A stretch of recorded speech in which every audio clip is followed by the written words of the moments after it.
Olá, então, caros participantes aqui dos cursos de Ciência Política, Relações Internacionais e também demais interessados no nosso programa mensal, nosso programa de análise de conjuntura aqui do ano de 2019. Então, nós estamos dando início a esse segundo programa de conjuntura, aqui depois que o ano letivo começou, que tem a gente está procurando adotar pelo menos uma versão mensal dos programas de conjuntura internacional.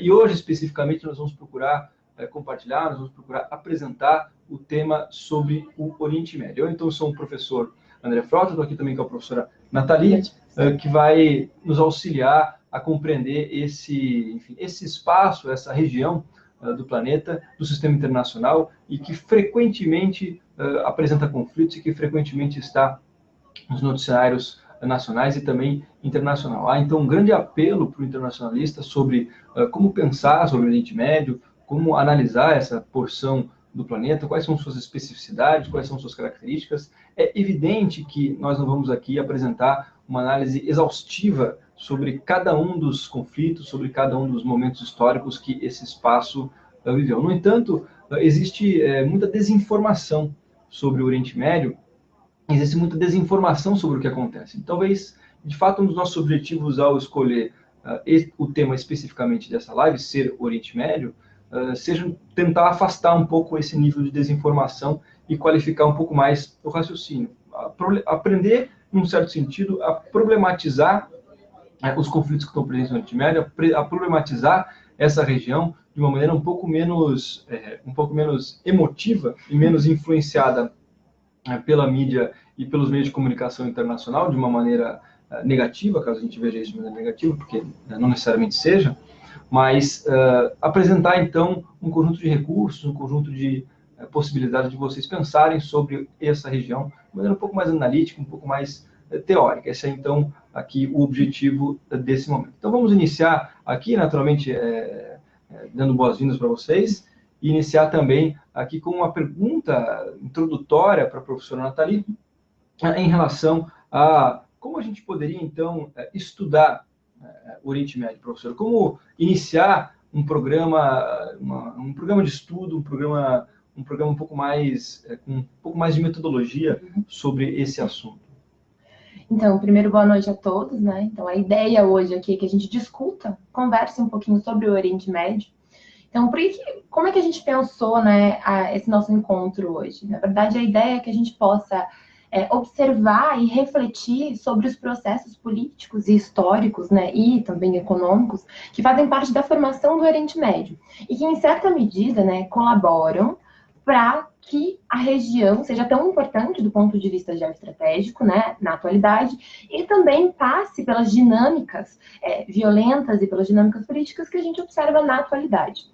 Então, quando o professor Frota me faz a pergunta de como a gente começa a estudar o Oriente Médio, eu acho que é sempre muito importante, quando a gente vai pensar sobre as dinâmicas políticas que compõem os países da região e as interações entre os países da região e as interações desses países com outros atores, é sempre refletir sobre qual foi o processo político e histórico que levou àquele conflito, que nos levou até ali.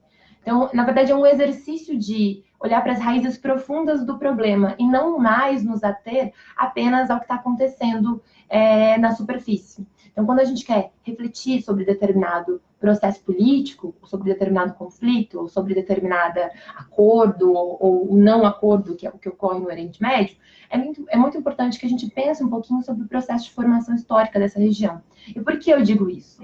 Porque a gente está diante de uma região na qual, né, os processos que a constituíram são extremamente complexos. Na verdade, acho que toda a história de qualquer espaço político, de qualquer espaço nacional, ela perpassa por interações e relações de poder que são muito complexas.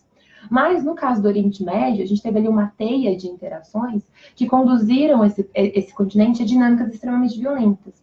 E essas interações, elas são tanto regionais, então são tanto culturais, políticas e econômicas da própria região, das características intrínsecas daquele espaço geográfico. Então, sem um determinismo, mas as peculiaridades daquela região, as peculiaridades das sociedades que compõem aquele espaço. mas também elas estão profundamente relacionadas com a intervenção de outros agentes políticos, de outros agentes internacionais. Então, é uma região que você não consegue entender sem olhar para essa série de interações que a constituiu. Então, por exemplo, quando eu estudei o Iraque, a primeira coisa que eu percebi é que eu não consegui entender a invasão de 2003 e o processo de reconstrução do Iraque e o porquê não dá muito certo o processo de reconstrução do Iraque sem retornar para o século XX. Então, sem olhar, por exemplo, para o sistema de mandato. Professora, deixa eu só fazer uma breve interrupção. Na verdade, mais um adendo para a professora só explorar o que foi a intervenção em 2003 para o nosso ouvinte, para o nosso estudante, o que foi essa intervenção que aconteceu no Iraque em 2003. Pegando, então, o caso aqui do Iraque. Então, vamos problematizar desde um caso, né? Para a gente pensar o Oriente Médio desde um caso específico. Então, em 2003, a gente teve a invasão do Iraque pelo governo norte-americano, na verdade, uma coalizão de países, né? Mais liderada pelos Estados Unidos, em razão, né? Em razão, principalmente, por dois motivos mais importantes. A guerra ao terror, então, fazia parte dessa política adotada pelos Estados Unidos no pós-11 de setembro de combate ao terrorismo, mas também em razão da postura do governo iraquiano, na época do Saddam Hussein, nas relações internacionais. Basicamente relacionada com as invasões, né, que o governo de Saddam havia feito na década de 90, né, então era um estado que vinha de guerras, e também por causa da suposta posse de armas de destruição em massa por parte daquele governo, que poderia ser utilizada de forma a atacar o mundo ocidental. Então a gente vai ter ali uma invasão do Estado iraquiano. Os Estados Unidos à frente desse processo, e quando a gente tem esse processo de invasão, ele é extremamente rápido, então em questão de um mês, é difícil até de se falar que houve uma guerra no Iraque em 2003. Realmente é um processo de invasão, o Estado é invadido, não tinha poder de resistência, em questão de dias, o exército iraquiano sai derrotado, os Estados Unidos e a coalizão são vencedores desse processo e estabelecem uma ocupação formal no Iraque. E o que seria essa ocupação formal? Então, esses países, ao invadirem o Iraque, destituírem o governo, não há mais governo. Dá até para dizer que não há mais Estado naquele momento, né? Então, a gente ainda tem ali o território, a gente tem uma população que se identifica enquanto iraquiana, mas as instituições, elas entram em colapso. Então, não existe um grupo político iraquiano, soberano, naquele momento, que é para assumir o governo do Estado, justamente porque ele vinha de muitos anos de domínio do partido Baath, que era o partido do Saddam Hussein. Então, e eles estabelecem essa ocupação formal para começar a reconstruir o Estado no Iraque a partir de novas diretrizes, ou seja, um Estado democrático e liberal. Então, se volta para o que a gente chama, né, nas teorias de conflitos e de resolução de conflitos, para Rule of the Law, que é a construção do Estado de Direito. Então, e todo esse processo, ele é feito de forma de cima para baixo, então a gente vai ter uma intervenção internacional reconstruindo as instituições iraquianas, né, modificando aquelas instituições, reerguendo aquele Estado a partir de novas concepções de como a sociedade deveria interagir entre si, de como as instituições políticas deveriam funcionar. E o que a gente observa quando isso acontece no Iraque? Para vocês entenderem como é importante voltar para o passado dessa região para entender as dificuldades. Se dá início a esse processo de reconstrução do Iraque e de estabelecimento de uma democracia, tá? Porque faz parte de uma campanha norte-americana naquele momento, que é levar a democracia para o Oriente Médio, ou para o mundo, né? Ele cria o eixo do mal, que a gente tinha o Irã, a Coreia do Norte e o Iraque, logo depois dos atentados, esses países que eram autoritários e que poderiam ser impassíveis de intervenção para que se transformassem em democracias liberais e se comportassem nas relações internacionais de uma forma mais em consonância com os interesses norte-americanos ou com os valores democráticos que existem no sistema internacional como um todo atualmente, né, quando a gente pensa no sistema ONU. Mas o que acontece no Iraque é que a gente percebe que eles têm uma extrema dificuldade para estabelecer essa democracia e para fazer com que ela se sustente a longo prazo. Então, eles criam, de fato, um Estado democrático. A gente tem eleições em 2005, né? Então, a ocupação formal dura um ano, é de 2003 a 2004. A gente tem ali um breve período de um governo interino, até 2005, quando a gente tem as eleições no Iraque. para o governo iraquiano. Mas o que se observa é que, a primeira coisa que a gente percebe lá é que a gente tem uma sociedade com profundas cisões identitárias que muitas vezes dificultam o estabelecimento de instituições democráticas de forma tão artificial, do ponto de vista que a gente tem uma intervenção internacional que cria regras, né, de cima para baixo. Então, a gente tinha ali uma divisão, né, no caso iraquiano, e aí que a gente volta para o passado. A gente tinha uma divisão étnica e religiosa. Então, a gente tinha sectarismo religioso, a gente tinha a disputa entre os árabes sunitas e os árabes xiitas. Mas a gente também tinha, por exemplo, o identitarismo curdo, né? Que é um determinado grupo da população iraquiana que já não se identificava com o governo iraquiano do Saddam Hussein e que reclama a independência. E, na verdade, é um grupo, né, étnico que reclama sua independência em vários estados, do Oriente Médio. Então, o que acontece? Por que a gente tem essas cisões tão profundas dentro dos próprios estados no Oriente Médio? Isso está muito relacionado à forma como o Oriente Médio foi concebido no pós-Primeira Guerra Mundial. Porque o Oriente Médio fazia parte do Império Otomano, onde os povos árabes, no geral, eles se opunham até essa dominação otomana. Até em 1916, a gente vai ter uma revolta árabe contra o Império Otomano. E quando o Império Otomano ele é desfeito depois da Primeira Guerra Mundial, a gente vai ter a separação do Oriente Médio no sistema de mandatos. Então, a colonização do Oriente Médio se deu pelo sistema de mandatos, onde os estados do Oriente Médio eles se tornaram protetorados, né? Uma espécie de protetorados, mas eram chamados de mandatos, principalmente da França e do Reino Unido. E por que eles se tornaram mandatos, por exemplo, e não foram colonizados de forma mais profunda, como foi feito com os estados africanos, ou mesmo com as colônias latino-americanas? Porque a gente já tinha esse nacionalismo árabe bastante exacerbado. Então, os países imperialistas europeus naquele momento percebem que é mais interessante, para estabelecer o seu domínio na região, adotar o sistema de mandato e dividir, né, o Oriente Médio entre eles, de acordo com seus interesses. Porque a gente sabe que o Oriente Médio, historicamente, tem uma importância econômica muito grande, principalmente por estar ali entre 3 continentes, por ser mais para frente, né, mais recentemente na história, por ter petróleo. Então, a gente tem ali o que muitas pessoas chamam de quase o ouro negro, né? Então, a gente tem esse interesse econômico muito forte na região. Esse sistema divide os países de forma bastante artificial. A gente revolta muito para isso também, para isso da África, né? Ver como se dá a divisão colonial dos estados no Oriente Médio. Então, é dividido quase de forma arbitrária. Cada um pega uma região ali e funda um Estado nacional. Então, começa-se a conceber o Oriente Médio, que não era historicamente pautado pelos Estados nacionais. Então, a gente não tem um processo histórico consolidado de formação de Estados nacionais, como a gente tem na Europa, ou como depois ocorre na América Latina, depois do período colonial. Então, eles fundam esses Estados nacionais, e aí você começa com processos literalmente de construção desses estados por meio do sistema de mandatos, que era muito fundado naquele momento na Liga das Nações. A gente tem a criação. Professora, então, pegando o gancho disso que você acabou de apresentar, de como que não existia um processo de consolidação dos Estados nacionais, especialmente quando a gente pensa o caso do Oriente Médio. Aqui a gente tem aqui alguns comentários já que estão sendo feitos aqui no chat, que eu vou passar para a gente poder comentar. Então, o próprio Herbert Bastos manda aqui um comentário. Ó, quando não tem esse Estado, ele coloca o Estado entre aspas, né? Os Estados que ajudam também coloca entre aspas.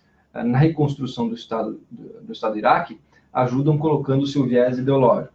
Então, ele faz esse comentário que apresenta, enfim, que reforça esse perfil ideológico de reconstrução estatal. Aí depois a gente tem aqui um outro comentário do Ivan Moraes, que ele fala basicamente, ele está também pensando no caso do Iraque, mas ele afirma basicamente, olha, nunca existiram armas químicas no Iraque. Os Estados Unidos promoveram uma guerra contra aquele país por causa do petróleo. Isso é o que o Ivan Moraes ele comenta. Então, também aqui dentro do caso iraquiano. São dois comentários que vão na direção de ou demonstrar que todo tipo de intervenção, mas especialmente esse tipo de intervenção que aconteceu no Oriente Médio, ele tem essa característica de impor uma certa ideologização e, para usar uma outra expressão, uma ocidentalização daquele Estado que está sendo observado. E, de outro lado, especialmente que é o comentário do Ivan, pela inexistência de armas químicas, que depois foi propriamente relatado nos relatórios da Agência Internacional de Energia Atômica, né? Então, a gente tem aqui um outro comentário, que é o comentário da Reda Sowed, que fala basicamente o seguinte: a grande mentira confessada pelo Tony Blair sobre a existência de armas nucleares foi a justificativa usada pelo Ocidente para destruir o país e se apoderar de suas riquezas. Então, de fato, assim, quando o caso iraquiano vem à tona, ele é um caso muito emblemático, como a professora está procurando salientar. E, especificamente, o ano de 2003, ele é um ano muito importante também porque ele acontece 2 anos depois do 11 de setembro. Exato.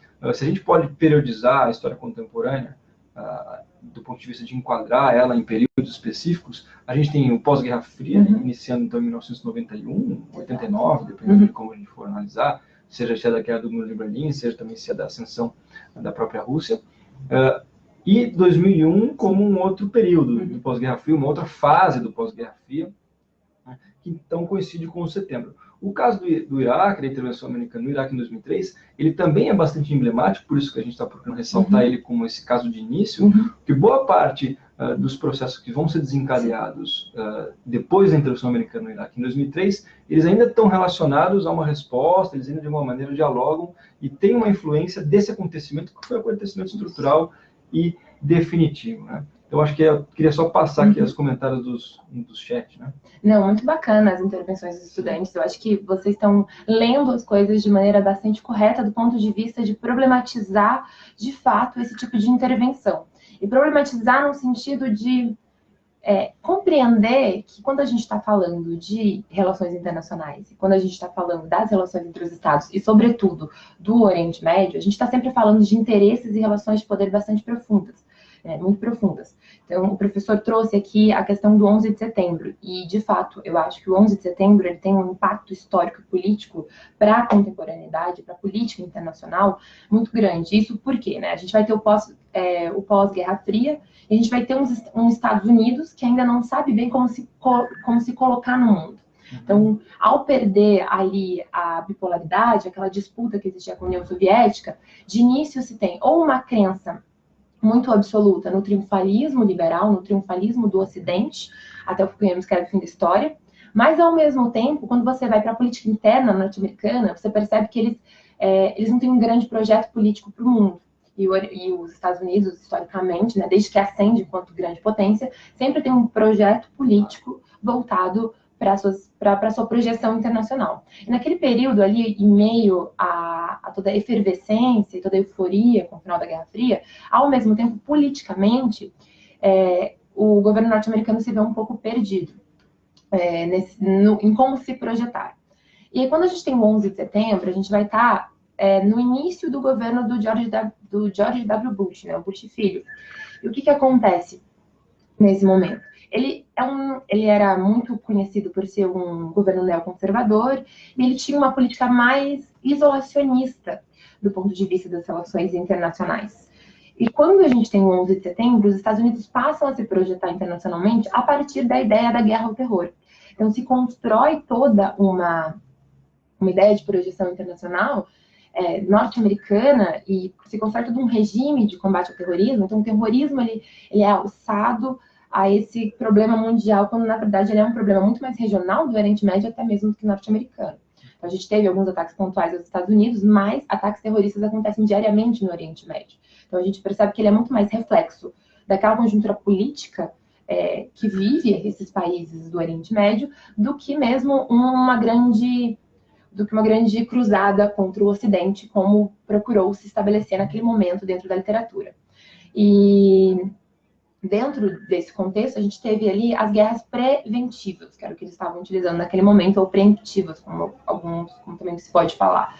E o que eram essas guerras preventivas? Os Estados Unidos, né, nunca haviam sido atacados no seu próprio território, e quando sofrem o ataque de 11 de setembro, eles passam a adotar uma política de defesa. Então, para além da política externa, uma política de defesa, na qual eles assumem que eles vão atacar ao menor sinal de possível ameaça. Então, eles não precisariam de uma comprovação da ameaça para de fato, atacar outro Estado. E aí, nesse sentido, eles invadem o Iraque como uma guerra preventiva, e alegando que existiam armas de destruição em massa dentro do território iraquiano. Então, aí existem dois lados. Existe uma parte da literatura bastante crítica ao governo norte-americano, que assume que, de fato, não existiam armas lá e que o governo norte-americano tinha consciência disso. Mas, ao mesmo tempo, quando você estuda um pouquinho da década de 90 e você percebe como se dá todo o processo de tentativa de disciplinação do governo iraquiano com relação às armas químicas, então a gente vai ter ali a criação da agência de armas químicas, um sistema de monitoramento. Na verdade, a gente percebe que o que acontece é que os Estados Unidos não tinham certeza se existia. E, na dúvida, eles obviamente, não atacam só para se sentir ameaçadas, se utilizam, né, desse artifício, dessa falta de certeza, desse contexto político e securitário que se vivia naquele momento, que era bastante intenso. Então, a lembrança do 11 de setembro era muito latente na memória norte-americana. Né? Só pensar que com o 11 de setembro se passa o ato patriota, que retira inúmeras liberdades e direitos em caso de suspeita de terrorismo. E a gente sabe que a sociedade norte-americana valoriza de forma bastante extremada os seus direitos. Então, consegue-se aprovar isso. E nesse contexto, a gente tem a invasão do Iraque. E, de fato, os Estados Unidos se utilizam dessa dúvida. Existe esse debate, se sabiam ou não sabiam com toda certeza. Eu confesso que, estudando o caso iraquiano, não consegui chegar a... Não existe um documento que te comprove, mas o que você percebe é que a guerra do Iraque é muito mais calcada em interesses, né? Interesses pontuais norte-americanos relacionados com a guerra ao terror e relacionados com essa necessidade de conter o governo iraquiano e também de uma demonstração de poder do próprio governo Bush, do que realmente a real ameaça de armas químicas. Tanto que, após a invasão, a agência da ONU, né, de monitoramento, comprova que não existiam armas de destruição em massa, não existiam armas químicas dentro do Iraque. Então, a gente tem aquela sensação de que a invasão foi por nada. Mas, na verdade, é que é toda uma conjuntura de relações entre Estados Unidos e Iraque que leva a essa invasão. E é uma conjuntura de relações que começa na década de 80, né? Então, começa na década de 80, quando os Estados Unidos apoiam o governo de Saddam Hussein contra o Irã. E aí, por que eles apoiam o governo de Saddam Hussein contra o Irã? Porque a gente vai ter, né, acho que 78 ou 79, agora me falha o ano, a Revolução Iraniana, onde a gente vai ter a derrubada dos chás, e a instauração de uma república islâmica, então uma república teocrática no Irã, que era xiita, e para quem não lembra, para quem não sabe, ou para quem não lembra, o governo iraquiano era majoritário sunita, né? Então, por mais que a população iraquiana era majoritariamente, a maioria dos iraquianos eram xiitas, o governo que ficou por muito tempo à frente do Iraque foi um governo sunita que, em certa medida, né, criou um sistema de privilégios ali embasado nessas questões étnicas, onde os sunitas tinham maior preponderância na sociedade de Saddam Hussein, e aqueles xiitas que fossem fiéis ao governo de Saddam Hussein também tinham essa preponderância, e aqueles outros grupos acabavam à margem dos processos decisórios. Né? Então, os Estados Unidos apoiam esse Iraque que vai contra a República Teocrática iraniana e apoiam muito em razão de um certo medo de que aquela revolução iraniana se espalhasse pelo Oriente Médio. É um medo latente, é um medo que existe até hoje, quando a gente vê, por exemplo, o Donald Trump reconhecendo a guarda iraniana, que é uma guarda oficial de um país, como uma organização terrorista.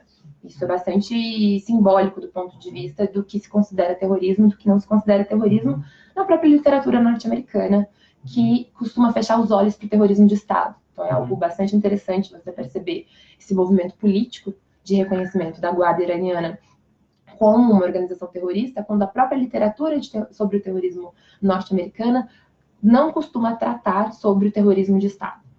Costuma fechar os olhos para isso. E mesmo, professor, do ponto de vista até formal, do ponto de vista das relações diplomáticas, do ponto de vista da prática diplomática dos Estados, reconhecer uma força nacional de segurança como uma organização terrorista, isso tem um impacto muito significativo do ponto de vista das relações entre esses Estados, e mesmo como a professora mesmo adiantou, tem um impacto significativo do ponto de vista da política internacional como um todo. É um turning point do ponto de vista discursivo, da produção de discursos, do uso de discursos, do que vinha sendo feito até então. Então, até então era difícil, enfim, não se tinha notícias de um reconhecimento de uma força nacional, um exército do Estado ser considerado, na sua integridade, como uma organização terrorista em si. Então, há uma mudança discursiva muito importante aí esse elemento, e foi o reconhecimento que se deu, se eu não me engano, 2 semanas atrás. Faz pouco tempo. Faz pouco tempo.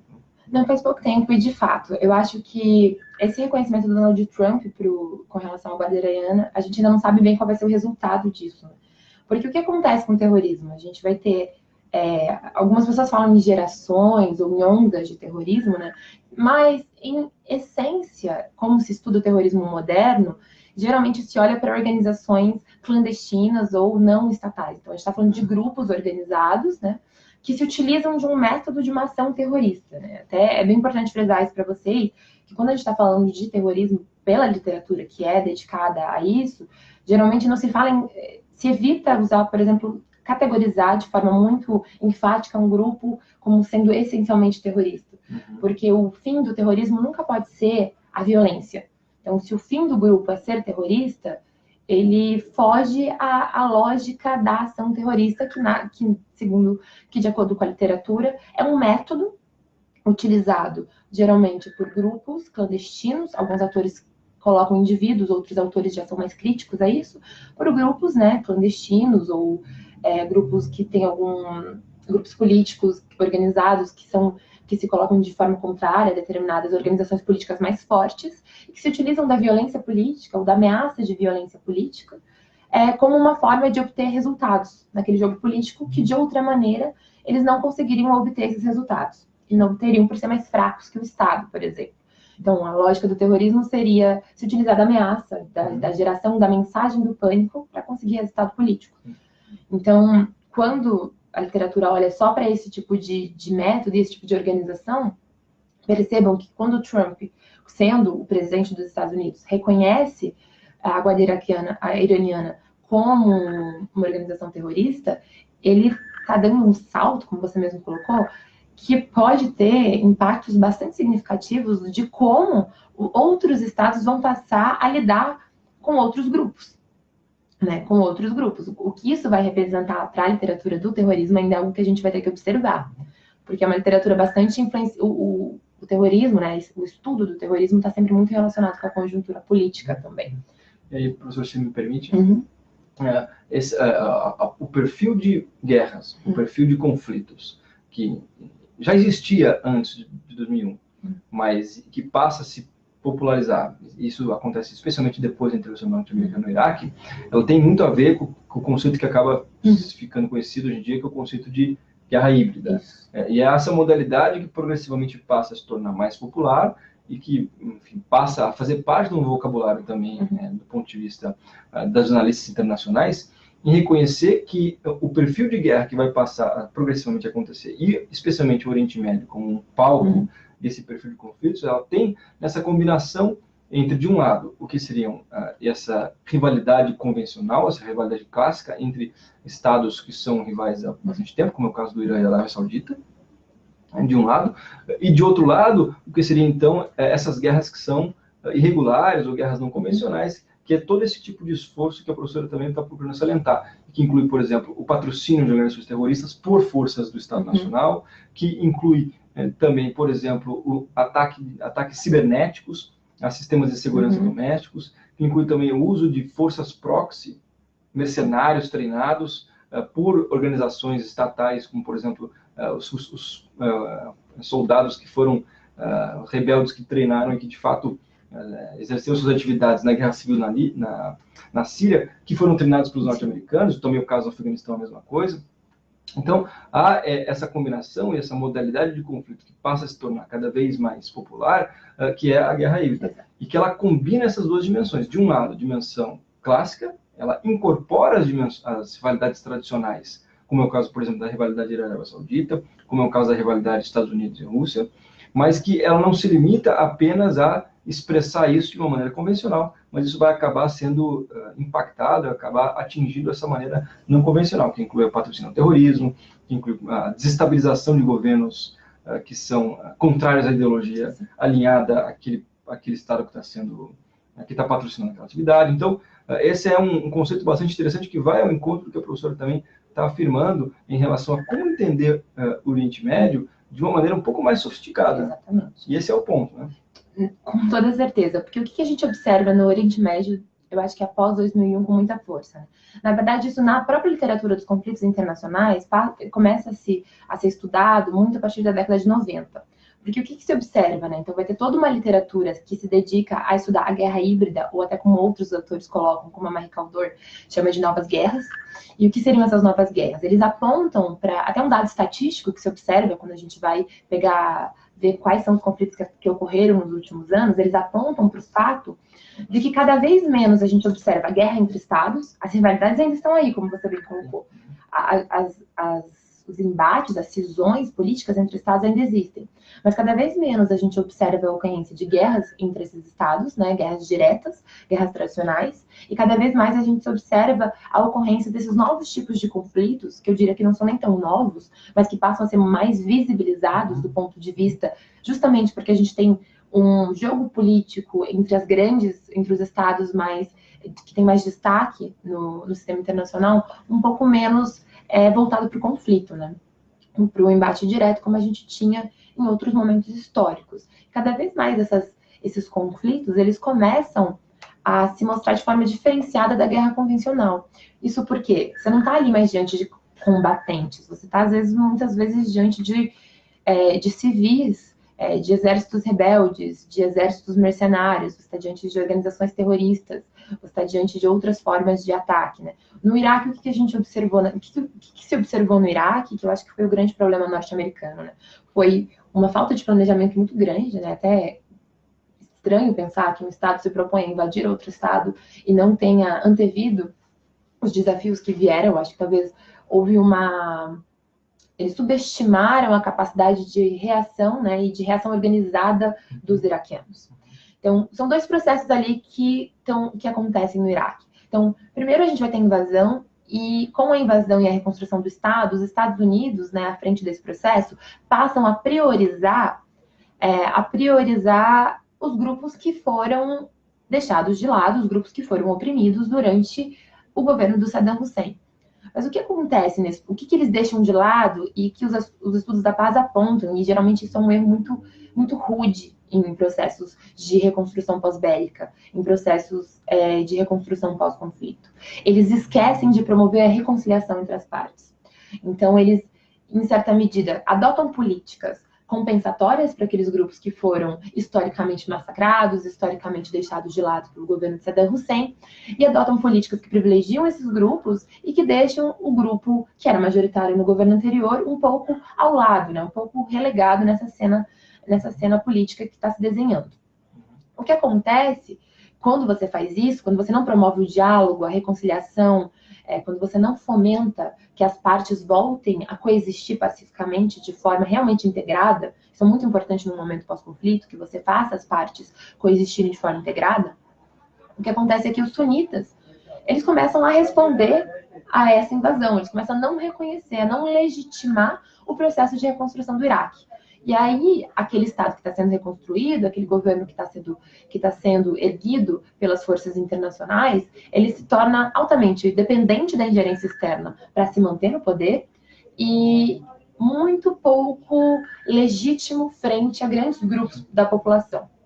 E junto com esse processo, a gente ainda vai ter uma série de abusos dentro do Iraque, né? Acho que quem lembra um pouco, quem já estudou um pouco, lembra dos abusos de Abu Ghraib, né? A cadeia onde a gente tinha ali, porque além de tudo, né? Além de todo esse processo de guerra híbrida no Iraque, a gente também tem o início da privatização de grupos militares que atuam em guerras. Então, além da gente ter forças de resistência, que não são um exército nacional, tanto que a gente fala da insurgência iraquiana, né? Então, são polos de resistência e também a conformação ali do Estado Islâmico, que surge no Iraque a partir de 2004, surge justamente ali em Abu Ghraib, por causa dos abusos. A gente também vai ter combatentes que, ora são tropas norte-americanas, né, oficiais do exército, mas também a gente tem empresas privadas paramilitares que atuam dentro do Iraque. E aí você tem um grande problema de que para quem responde essas empresas, quando é uma empresa privada, paramilitar, norte-americana, atuando no Iraque. E a gente teve uma série de abusos. E aí a gente tem o início dessa guerra, que ela é assimétrica, como se fala. Professor, deixa eu pegar aqui, a gente já tem agora uma série de comentários que foram feitos aqui no Face, os alunos estão participando, então tem aqui Os comentários, por exemplo, da Reda Soed, não sei de onde que ela, de qual polo ela está falando basicamente o seguinte: as portas do Ocidente se abriram para o Saddam, levar o que quiser de armas, inclusive as armas químicas da Alemanha. O Brasil teve a sua parcela de participação fornecendo lançadores de mísseis. Então, ela fez um comentário quando a gente estava comentando aqueles aspectos relacionados à intervenção americana no Iraque, como é que isso se desenvolveu. Depois, o Jonathan Sérgio de Freitas, ele faz a seguinte pergunta: como podemos trazer para o contexto do Brasil toda essa situação que houve e ainda há no Oriente Médio, especialmente no Irã e no Iraque? Então, o Jonathan está perguntando como é que isso se relaciona com o caso brasileiro, como é que isso pode ter, enfim, como é que isso impacta o próprio caso brasileiro, ou a própria posição brasileira. E a gente tem aqui mais alguns comentários, enfim, alunos que já estão entrando, participando, falando que são do polo de Ponta Grossa, o Jonathan, o Valdinei, que é de Campo Largo. A gente tem aqui outros estudantes também participando. Eu vou me permitir, professora, fazer um breve comentário sobre essa pergunta do Jonathan, em relação a como seria a posição brasileira. De fato, a gente tem, no que diz respeito à posição sobre o Oriente Médio, a política externa brasileira, ela procurou, especialmente a partir do governo Figueiredo, que é o governo conhecido pelo paradigma de política externa do universalismo, adotar uma posição que era uma posição de maior independência, de maior distanciamento, e tentar não criar, enfim, afinidades ideológicas com países, seja se esses países são de esquerda, se esses países têm governos de direita, seja se são democracias, seja se são governos que têm uma característica mais autoritária. Então, a posição a partir do governo Figueiredo é uma posição universalista, que indica, então, que o Brasil deve ser pragmático. Ele deve estabelecer relações comerciais, relações econômicas, que são relevantes para as empresas brasileiras e para a própria economia brasileira, de um lado. E, de outro lado, também é necessário que o Brasil adote uma posição de mediação, que ele consiga, em grande medida, exportar essa posição como uma característica da sua política externa.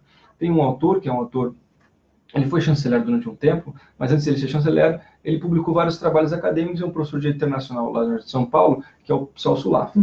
Ele foi chanceler do governo Cardoso. No entanto, antes de ele ser chanceler, ele é um professor de direito internacional, ele tinha muitos livros publicados nessa área. E ele especialmente defendia essa posição relacionada à política externa brasileira, com o Brasil sendo um país que pode exportar uma posição de mediação. Por quê? E ele tem legitimidade para isso, devido ao seu próprio processo de formação de fronteiras nacionais histórico. Então, a própria história brasileira de consolidação de fronteiras nacionais, por ter sido realizado, isso obviamente é um mérito do Barão de Rio Branco, de uma maneira pacífica, de maneira dialogada, basicamente por negociação internacional, basicamente de maneira mediada, de um lado.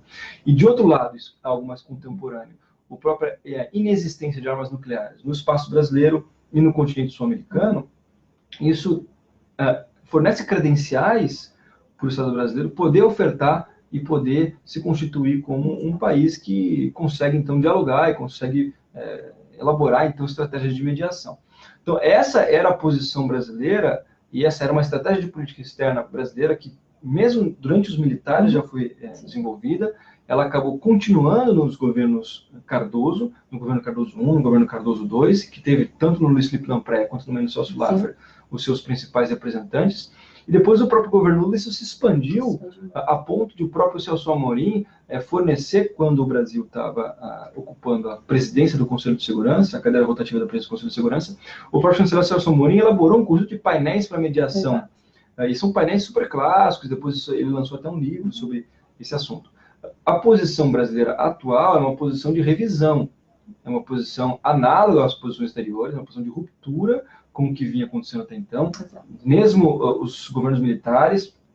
Então, a posição atual da administração atual é uma posição de revisão de posições tradicionais brasileiras. Então, como tudo ainda está muito novo, a gente tem pouco tempo de governo e pouco tempo de posições muito claras, então a gente não dá muito para saber qual vai ser a direção que vai ser tomada. Mas aqui, respondendo à pergunta do Jonathan, essa seria a consequência direta para o caso brasileiro. Sim, com certeza, né? Até porque a gente lembra muito do caso do Irã, né? O Brasil promove uma mediação bastante bem sucedida na época do governo Obama, né? Com relação ao Irã. Mas na década de 90, com relação ao pós-guerra do Kuwait, né, quando o governo Saddam Hussein decide invadir o Kuwait, alegando que eles estão se utilizando do petróleo na fronteira, e aí tem todo o Saddam Hussein rapidamente acaba sendo derrotado, porque forma-se uma coalizão de países autorizados pela ONU que respondem com fogo para que o Saddam Hussein deixe o Kuwait. E durante todos os anos 90, né, existe toda uma política de sanções ao Iraque em razão dessa guerra e para que ele se desarme, né, porque é um estado altamente armado, como esqueci o nome da estudante colocou, de fato, o Ocidente arma o Iraque justamente para que ele contraponha outras potências regionais no Oriente Médio, mas aí depois isso se torna um problema, porque ele era um estado extremamente belicoso, numa época em que essa guerra mais tradicional era mais desencorajada, onde passava a se discutir outras formas de intervenção, né? E tem esses painéis voltados a discutir a mediação do Iraque, porque o Iraque ele abre as portas para a ONU, né? O Saddam Hussein chega um momento que fica insustentável e ele colabora com a ONU durante quase toda a década de 90, em alguns anos mais, em outros menos, mas e o Brasil tem uma postura, tem uma posição ali importante na elaboração de painéis, na elaboração e na mediação dessa relação entre Iraque, Conselho de Segurança e as agências de monitoramento do desarmamento iraquiano, né? É criado todo um regime de monitoramento do desarmamento voltado principalmente para o Estado do Iraque depois da invasão do Kuwait. Então, a postura brasileira, nesses casos, naquele momento, né, nesses dois momentos importantes, era de fato a mediação. Então, a gente buscava uma posição política neutra e mediar os conflitos. Atualmente, a gente não sabe muito bem para onde a gente vai, né? Até porque a gente tem adotado uma postura diferente no caso de Israel, né?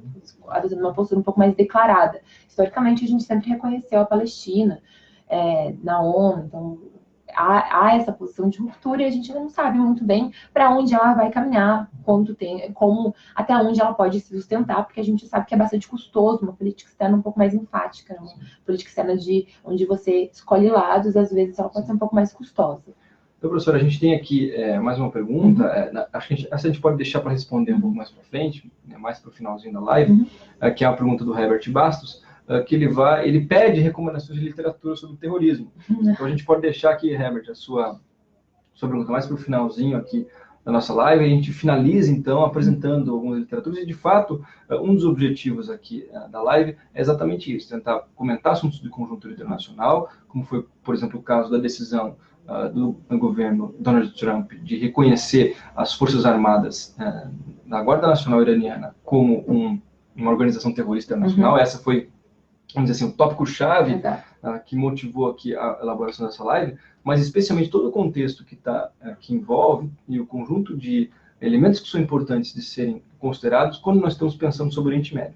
E para iniciar isso, nós procuramos adotar aqui essa estratégia de fazer um certo retrospecto histórico que vai em direção ao 11 de setembro, mas especialmente as intervenções mais importantes, que foi o Afeganistão, mas especialmente o Iraque, como duas intervenções de peso dos Estados Unidos com relação ao Oriente Médio. Indo em direção aqui mais para essas partes mais finais aqui do nosso raciocínio, professor, acho que a gente podia, então, agora dar continuidade para pensar, então, esse Oriente Médio no pós-Guerra Fria. Né? Como que, então, é possível analisar, como que é possível refletir sobre esse espaço, coincidindo isso com o pós-Guerra Fria. Quem seria, então, aqui para finalizar essa primeira live sobre o Oriente Médio? Acho que nós vamos fazer várias outras edições, talvez um pouco mais pontuais, essa foi um pouco mais de apresentação, e até nós recomendamos que vocês entrem em contato aqui no próprio chat, sugerindo, então, temas que nós possamos comentar. Nós temos uma ampla agenda de assuntos internacionais, mas entrem, comentem, enfim, façam suas sugestões. Nós estamos aqui disponíveis. Esse é um momento de interação dos professores do curso também com vocês, alunos. Pensar o Oriente Médio pós-Guerra Fria, eu acho que a gente vai por dois caminhos para pensar esse espaço, né, geográfico, esse espaço político, esse espaço histórico e cultural. O primeiro caminho é pensar como a gente vê e como a gente entende o Oriente Médio. Eu acho que tentar desmistificar as nossas crenças e as representações que a gente tem historicamente conformadas, né, dentro da nossa cabeça sobre como a gente entende o Oriente Médio. E, em segundo lugar, é olhar para esse Oriente Médio, depois de fazer todo esse processo de desmistificação, que eu já vou aprofundar um pouquinho mais com vocês, é olhar para esse Oriente Médio como um reflexo histórico de processos políticos bastante localizados e com principalmente eu, na minha visão, como um resultado do século XX, né? O Oriente Médio que a gente vê hoje nada mais é do que resultado do século XX, do que resultado da ingerência externa, né? E por que então, primeiro, o que a gente tem que desmistificar? Então, eu acho que desde o Huntington, quando a gente falava lá de choque de civilizações, construiu-se um grande imaginário que coloca as culturas ocidentais e orientais, né? E o Said, o Edward Said trabalha bastante isso, quase que como eles fossem ontologicamente diferentes. Isso quer dizer o quê? São culturas que elas não são só opostas, elas se constroem em cima de ideias, em cima de concepções completamente distintas e que, em certa medida, não dialogam, né? E por isso é que a gente vê um Ocidente democrático, um Ocidente liberal, um Ocidente desenvolvido, e a gente vê um Oriente autoritário, um Oriente com muita raiva, um Oriente terrorista, um Oriente Médio que não consegue vencer os seus conflitos, cheio de cisões sociais, de cisões étnicas, né? Então, eu acho que a gente precisa, primeiramente, desmistificar essa visão de que existe, de fato, esse grande choque de civilizações. Existe uma diferença cultural e histórica com o Oriente Médio e o Ocidente, assim como existe com o continente latino-americano e a Europa. Então, a gente está falando, sim, de culturas e de processos políticos, históricos, formativos bastante distintos. Logo, a gente vai falar de sociedades que refletem ideias, valores e crenças diferentes. Mas eu acho que a questão cultural, a questão religiosa, essencialmente, quando a gente está falando do Oriente Médio, não é o ponto explicativo para a gente entender, muitas vezes, os conflitos que ali estão. Ela faz parte, é uma variável, mas não é aquilo que, de fato, não é a essência do problema. Eu acho que a essência, se a gente pode falar de problema, né? Talvez a essência do problema, na minha visão, é a formação política e histórica dos Estados nacionais no Oriente Médio. A gente tem uma formação histórica que faz com que essas instituições políticas, em muitos casos, não representem as suas sociedades como um todo. A gente tem uma história de intervenção muito profunda nesses estados. Então, primeiro, a gente vai ter o sistema de mandatos. Depois, durante a Guerra Fria, a gente vai ter a disputa por zonas de influências muito forte. E no final da Guerra Fria, a gente vai ter essa disputa quase que econômica, e essa disputa muito com base na Guerra ao Terror, depois com a Primavera Árabe, de outros estados constantemente intervindo naquela região. Então, a gente percebe que muitas vezes as problemáticas que a gente observa hoje no Oriente Médio, elas são muito mais frutos do passado do que do agora. O agora, na verdade, é quase como se a pontinha do iceberg, quando a gente vai olhar para o processo. Até quando você vai entender, por exemplo, o conflito na Síria. É muito difícil entender o conflito na Síria. Porque você vê lá, a gente tem os rebeldes, a gente tinha, né, durante muito tempo, a gente tinha o Estado Islâmico, e a gente tinha o governo sírio de um lado. Mas aí você tinha que ir voltando no tempo para você entender como esse governo sírio chega no poder, como ele se sustenta, como ele começa a se deixar de ser sustentável, porque grande parte desses governos que hoje em dia a gente tem, potências estrangeiras, se posicionando de forma contrária, eles nascem do apoio dessas potências estrangeiras. O próprio Saddam é muito... O Iraque é um exemplo muito claro disso, né? Os Estados Unidos apoiam o governo do Saddam porque ele, em certa medida, ele era mais secular, ele era menos religioso do que o iraniano. E aqui até, professora, um comentário aqui da Caroline Ângela, ela diz até o seguinte, de fato ela faz uma ponderação sobre essa fala da professora. Ela diz o seguinte, nos venderam por muito tempo que todos do Oriente Médio são terroristas. E deve-se evitar estes locais a partir dos atentados do 11 de setembro. Acabamos por generalizar o terrorismo e associar a todos dessas localidades. Então, esse é um comentário que ela faz aqui exatamente na direção do que a professora está afirmando, desse grau de generalização e como que é não só uma generação, mas uma criminalização da própria religião islâmica. Então, há esse componente, que é um componente muito complicado, em que ele também apresenta ele aumenta o grau de complexidade para se pensar o conflito e a forma como o Oriente Médio está estruturado, que é essa criminalização ocidental sobre uma religião específica que é o islamismo. Então, indo mais em direção aqui, professora, ao fim da nossa live, queria só que a professora fizesse comentários breves sobre uma literatura para ser estudada sobre o terrorismo, respondendo aqui a questão do nosso estudante, e a gente já vai, então, em direção ao finalzinho. Olha, estudar terrorismo nunca é fácil. Até a fala da aluna ela é bem interessante, porque não só nos venderam midiaticamente como representação simbólica, mas também na área acadêmica a gente tem a falácia do conceito de novo terrorismo ou de terrorismo religioso. e falácia. Por quê? Porque quando você começa a estudar o terrorismo de forma mais profunda, você percebe que falar em terrorismo religioso, em essência, já tira a lógica do terrorismo, que é produzir resultados políticos, não resultados religiosos e ideológicos. O terrorismo tem a sua ideologia, mas não tem uma ideologia do terrorismo. Cada grupo tem uma ideologia e se utiliza do terrorismo, né? Então, se eu fosse dizer para vocês lerem alguma coisa sobre terrorismo, eu aconselharia muito vocês lerem um autor, que eu só vou lembrar o sobrenome agora, que é Jackson. Mas vocês podem me mandar no link de tutoria, eu passo as referências para vocês com o maior prazer. Eu tenho até algum desses livros no meu HD, a gente pode até compartilhá-los. Que é dos estudos críticos sobre terrorismo. E o que é essa área de estudos críticos sobre terrorismo? Eles problematizam a própria conceitualização do terrorismo. E aí a gente observa que a dificuldade e toda essa construção narrativa em torno do terrorismo religioso e essa associação constante realizada desde 2001 de terrorismo e religião islâmica, né, é fruto de uma conjuntura política, e que o terrorismo é muito mais difícil de ser estudado, e ele está muito além. E aí a gente tem alguns estudos super interessantes que demonstram, por exemplo, que a gente tem que o terrorismo ele está, por exemplo, localizado em maior parte no Oriente Médio. Então a gente não tem tantos ataques no mundo ocidental como se faz pensar quando a gente vê a mídia, né? Mas os ataques ao Ocidente são noticiados. Então, se você vai ter um ataque em Paris, sai no mundo inteiro, mas os ataques diários observados em Bagdá não saem na mídia.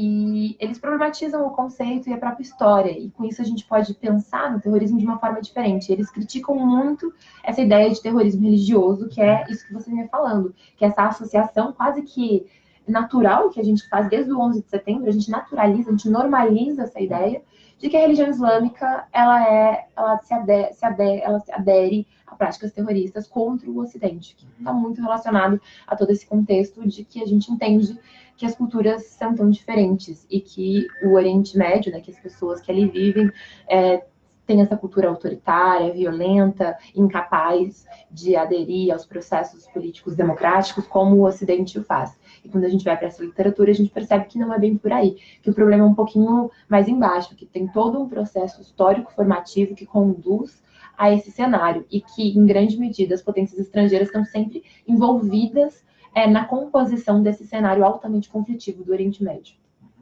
Muito obrigado, então, professora, pelas suas considerações. Muito obrigado aos alunos pelas participações. Nós estamos aqui encerrando, então, essa segunda live aqui do ano letivo, especialmente voltada para compartilhar com vocês uma forma um pouco mais organizada, um pouco mais teórica de pensar sobre o Oriente Médio. Então, o objetivo aqui foi relacionar, então, temas de conjuntura com relação também a essa literatura internacional sobre o Oriente Médio, também sobre terrorismo internacional. E procuramos também focar com um pouco mais de detalhe o caso iraquiano como um caso-chave que vai introduzir e vai iniciar boa parte dos processos que estão em curso nos dias de hoje com relação a essa região, que é uma região super delicada e super que está sempre na agenda internacional. Muito obrigado pela participação de todos e até a próxima.